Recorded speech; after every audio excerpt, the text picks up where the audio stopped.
By popular demand, it looks like I have to review this thing.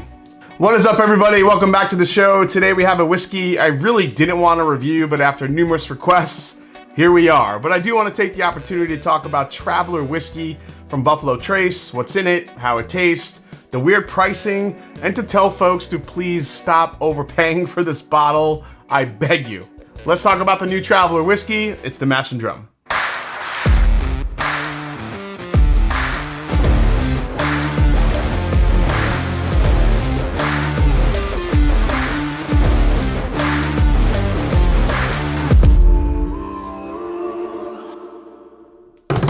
What's up, folks? I'm Jason C. from the Mash and Drum. Welcome back to the show. Like, subscribe, help me hit that 100,000 subscriber milestone for 2024. Appreciate all the support. So if you read the press release for Traveler Whiskey, it says that this is the first of its kind collaboration from Buffalo Trace Distillery. Traveler brings together the collective artistry of 8-time Grammy award-winning artist Chris Stapleton and Buffalo Trace Distillery master distiller Harlan Wheatley. Now it goes on to say that in pursuit of the finest possible whiskey, over 50 blends were sampled before making blend number 40 the chosen combination. Now, blend number 40 is the carefully curated result of countless hours of testing and tasting, and it's exactly what you'd expect, a premium whiskey that speaks for itself.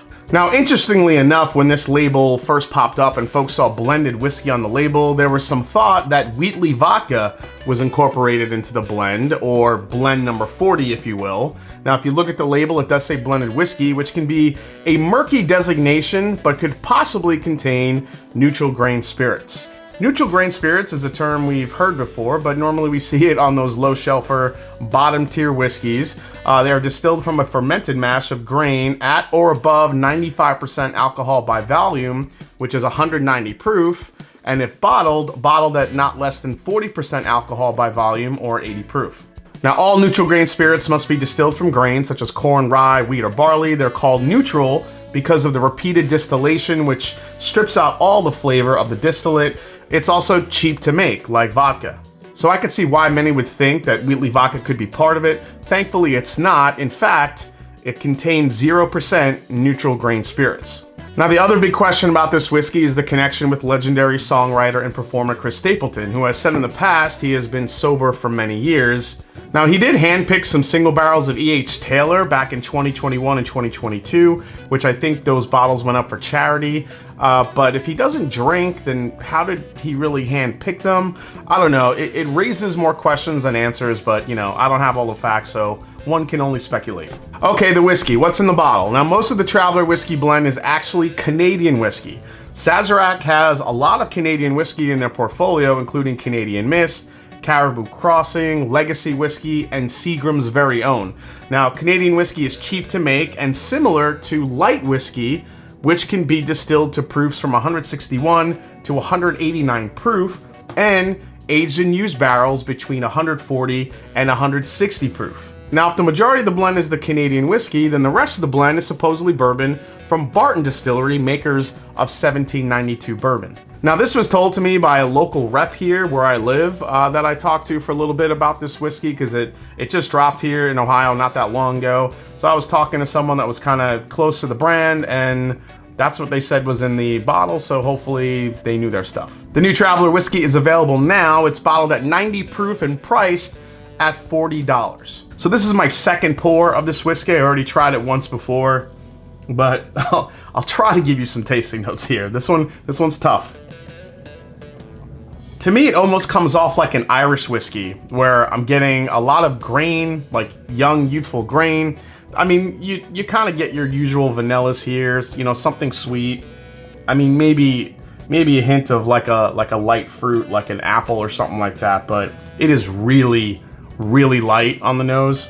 I mean, when you read some of the tasting notes that they give you, it says, you know, you get some oak in it. I don't get any oak in it. I don't know. I just get like youthful grain, vanilla, and maybe some apple in it. But that's about it. All right, let's try it. The first sip is pretty much what I expected. It's very sweet. There's not a lot of complexity to it. It's very easy sipping. It's almost too smooth, if I'm honest. I know a lot of people hate that term, but I mean, that's what it is. There's like no there's nothing to this whiskey after it hits the front of the palate. No, there's really, like normally a bourbon will kind of hit the sides of my palate, go to the back, and kind of have these lingering flavors to it. But I am like trying to get something off of this. I'm just not getting really much. And really, once you get to the second sip, that's it. It's over. The experience is done. After the first sip is probably the best sip of this that you're gonna get. Because that's where, if you haven't, and also if you haven't drank anything previous. So fresh crack, first pour of the night, Traveler whiskey, first sip. All right, get some sweetness, get some apple. Really nothing much else there. Maybe a light caramel. I don't really get any oak. Maybe the slightest little bit of spice, but there's really not much there. But second sip, once you get past that first sip, that's it. There's nothing. It's kind of like water. There's really nothing too much going on here. I mean, third sip has even less than what the second sip had. It's it's just so easy sipping, and I guess that's the point here. It's very sweet. It's very light. There's not much going on in the palate here. This is a blended whiskey, and this is really what blended whiskey does. It's blended to be, I hate to say it, but smooth. And yeah, this is as smooth as it gets. The problem is there's nothing else beyond the smoothness. There's not a lot of flavor that you can really hold on to. I mean, if anything, it could be a beginner's whiskey. But the one thing that boggles my mind about this bottle is the price point. Now, we talked about mainly light whiskey or Canadian whiskey being blended in here mostly. And those bottles are usually less than $20. So why $40 for this? I mean, let's compare it to just regular Buffalo Trace. So here's just regular Buffalo Trace. Bourbon, said to be, what, 6-7 years old? I mean, and it's cheaper than the Traveler. And oh my God, like the nose is night and day. I'm actually picking up a little citrus on the Traveler, which makes sense that I'm getting that because it does have Barton in it. Barton is a high rye, 82% rye. Normally I do get citrus off of them, and I do get a light fruit component. But Buffalo Trace is just all caramel, toffee, all the good sweetness you get from a bourbon.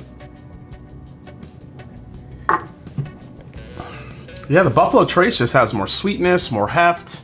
I mean, I could even bring in Wild Turkey 101 in here, which has some sweetness, more spice, higher proof for $23. The thing that I'm trying to wrap around my head is the price point for this if it is mostly Canadian light whiskey, which is normally cheap. So really, to me, the only explanation is that this is just a whiskey they were able to make for a lot cheaper than probably their regular bourbons like Buffalo Trace, Eagle Rare, and their other products.